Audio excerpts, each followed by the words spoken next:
வழக்கம்போல பிரான்ஸ்ல இல்து பிரான்ஸ் பிராந்தியத்துக்குள்ள வந்து மிகப்பெரிய அளவுல சிக்கன் குனியா மற்றும் நுளம்புகளால ஏற்படுற பாதிப்புகள், நோய்கள் வந்து வேகமாக பரவி வருவதாக சொல்லப்படுகிறது.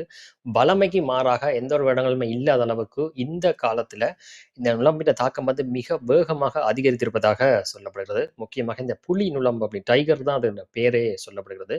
இது ஒரு ஆசிய வகை அப்படின்னு சொல்லியும் சொல்லப்படுகிறது.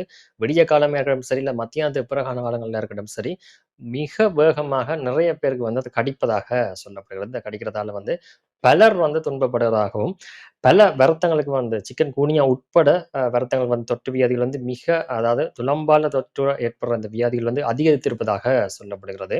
அ இந்த காலம் அதாவது வழமையாக எந்த ஒரு வருடத்திலுமே வந்து இந்த காலப்பகுதிகள்ல இது எதுவும் இல்லாமல் இருந்தாலும், இந்த காலப்பகுதி வந்து இந்த வருடம் மட்டும் தான் இது முதல் முறையாக இது நடைபெறுவதாக சொல்லப்பட்டிருக்கின்றது. அதேபோல எச்சரிக்கையும் வந்து விடுக்கப்பட்டிருக்கின்றது. முக்கியமான எச்சரிக்கையாக வந்து சில விடயங்கள வந்து இதில் இந்த கடியிலிருந்து தப்புறதுக்காக சொல்லப்பட்டிருக்கின்றது. அதாவது நீங்கள் வீடுகள்ல இருக்கைக்கு வந்து உங்களுடைய ஜன்னல் அல்லது கதவுகளுக்கு வந்து அந்த நுளம்பு போகாத மாதிரி ஒரு ஒரு கவர் ஒன்று இருக்கும் அப்படின்னு சொல்லி ஒரு சின்ன சின்ன நெட் ஒன்று இருக்கும். அந்த நெட்டை வந்து அடிக்க சொல்லி சொல்லுகிறார்கள். அது ஒரு விஷயம். 2வது எங்கேயுமே தண்ணி தேங்காத அளவுக்கு வந்து உங்களுடைய வீட்டு சுற்றுப்புறங்களை வந்து வைத்துக் கொள்ளுங்கள் அப்படின்ற மாதிரி சொல்றார்கள். அதுக்கு என்ன காரணம்னு சொன்னா, இந்த நுளம்பு வகைகள் வந்து மிக கொஞ்சமா கொஞ்சமா ஒரு தண்ணி இருந்தாலே காணுமாம். அந்த தண்ணிக்குள்ளேயே அதாவது சின்ன ஒரு கேன், ஒரு சின்ன குட்டி குட்டி ஒரு சிரட்டையை விட சின்ன குறைவான ஒரு அளவு இடம் இருந்து அதுல தண்ணி கொஞ்சமே நின்றாலே, அது முட்டை போட்டு குஞ்சு பொரிச்சு வேகமாக வந்துரும் அப்படின்ற மாதிரி சொல்றார்கள்.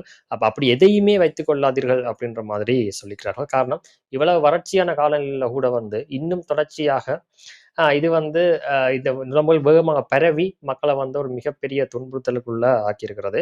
தமிழர்கள்லயும் பலர் வந்து இதால இப்ப பாதிக்கப்பட்டு வருவதாக சொல்லியிருக்கிறார்கள்.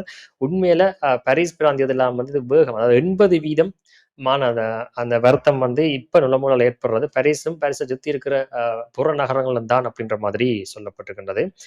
அதேவேளை இன்னொரு சுவாரஸ்யமான ஒரு விஷயம் சொல்றார்கள். லைட் கலர்ல உடுப்பு போட சொல்லியும் சொல்றார்கள். டார்க்கான கலர்ல போட்டாலும் நுளம்புக்கு வந்து கொஞ்சம் ஃபேவரா அது கடிக்கிறதுக்கு வரும் அப்படின்ற மாதிரி பிரான்சினுடைய சுகாதாரத்துறை வந்து அறிவித்திருக்கிறது.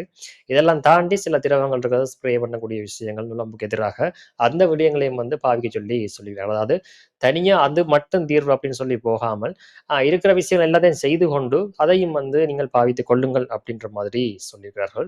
இது ஒரு தகவல். இது சம்பந்தமாக மேலதிக தகவல் கிடைச்சா நாங்கள் கட்டாயம் வந்து பகிர்வோம். உங்களுக்கு இது சம்பந்தப்பட்ட ஏதாவது நடந்திருந்தாலோ அல்லது வேற நுளம்புல பிரச்சனை சொல்லி இருந்தால் உங்களுடைய அனுபவத்தை வந்து எங்க கமெண்ட் செக்ஷன்ல தெரியப்படுத்துங்கள். நன்றி.